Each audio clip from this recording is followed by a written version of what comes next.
आता शाळेच्या आवारात वडापाव, समोसा, बर्गर विक्रीवर बंदी. नेमकं प्रकरण काय? नमस्कार, मी प्रियंका. लेट्स ऑफ मराठीमध्ये आपलं स्वागत. आता शाळांच्या आसपास वडापाव, बर्गर किंवा कसलंही जंक फूड मिळणार नाही, कारण मुलांचं आरोग्य बिघडवणाऱ्या या फास्ट फूडवर सरकारने थेट नो एंट्रीचा बोर्ड लावलाय. अन्न आणि औषध प्रशासन आयुक्त तुकाराम मुंढे यांनी याबाबतचा नवीन आदेश जारी केलाय. इतकंच नव्हे तर शाळेत आणि परिसरामध्ये कोणत्या पदार्थांना मनाई असेल याची अधिकृत यादीच प्रशासनाने जाहीर केली आहे. विशेष बाब म्हणजे या निर्णयाचा राज्यातील जवळपास 1,08,000 शाळा आणि 2 कोटी विद्यार्थ्यांवर परिणाम होणार आहे. आता कोणकोणत्या पदार्थांवर ही बंदी असेल आणि या निर्णयामागचा उद्देश काय हे आपण सविस्तरपणे जाणून घेऊयात. अन्न आणि औषध प्रशासन आयुक्त तुकाराम मुंढे यांनी जारी केलेल्या नवीन आदेशानुसार राज्यातील सर्व शाळांच्या 50 मीटरच्या परिघामध्ये उच्च चरबीयुक्त आणि जंक फूड विकण्यावर पूर्णपणे बंदी घालण्यात आली आहे. राज्य सरकारच्या सेफ फूड सेफ महाराष्ट्र या अभियानाअंतर्गत हा मोठा निर्णय घेण्यात आलाय. त्यांनी राज्यातील विद्यार्थ्यांना सुरक्षित आणि पौष्टिक जेवण मिळावं यासाठी हा महत्त्वाचा आदेश जारी केलाय. नवीन नियमावलीनुसार शाळेच्या 50 मीटरच्या अंतरात येणारी दुकानं, खाद्यपदार्थांचे स्टॉल्स आणि पुरवठादारांना भारतीय अन्न सुरक्षा आणि मानके प्राधिकरणाचे सर्व निकष पाळणं हे अनिवार्य असेल. राज्यातील 22 महिन्यांच्या बालकांपासून ते 12वीच्या वर्गातील विद्यार्थ्यांना आणि शासकीय, निमशासकीय, अनुदानित तसेच विना अनुदानित शाळा, वसतिगृह व अंगणवाड्यांसाठी हे नियम लागू राहतील. आता कोणत्या खाद्यपदार्थांवर पूर्णपणे बंदी असणार आहे ते सुद्धा जाणून घेऊयात. यामध्ये पहिला प्रकार आहे तळलेले व फास्ट फूड.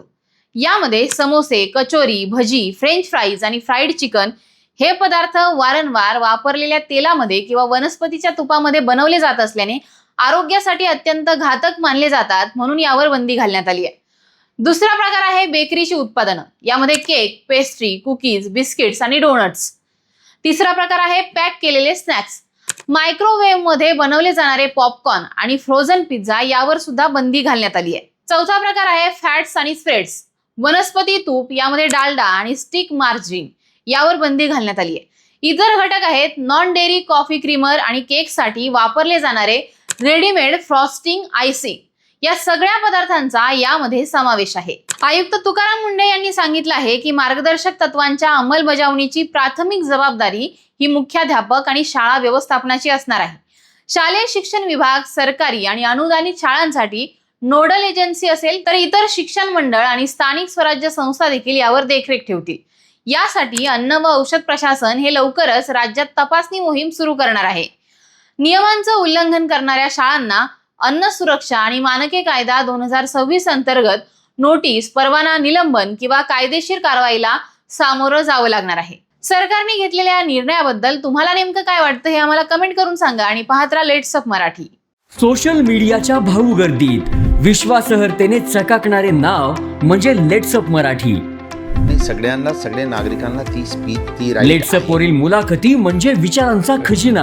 त्यानंतरच्या निवडणुकीमध्ये मला सोडून गेले. बातम्या केवळ वस्तुस्थिती सांगणाऱ्या, न प्रोपगंडा, फक्त जनतेचा अजेंडा. क्योंकि आने वाला कल जाने वाला है, जाने वाला कल आने वाला है. राजकारण, मनोरंजन असो की क्रीडा क्षेत्र, महाराष्ट्राची स्पंदने संवेदनशीलतेने टिपणारे माध्यम म्हणजे लेट्स ऑफ मराठी. जगासोबत एक पाऊल पुढे राहण्यासाठी लेट्स ऑफचे ॲप, सोशल मीडिया आणि वेबसाईट सोबत कनेक्टेड रहा.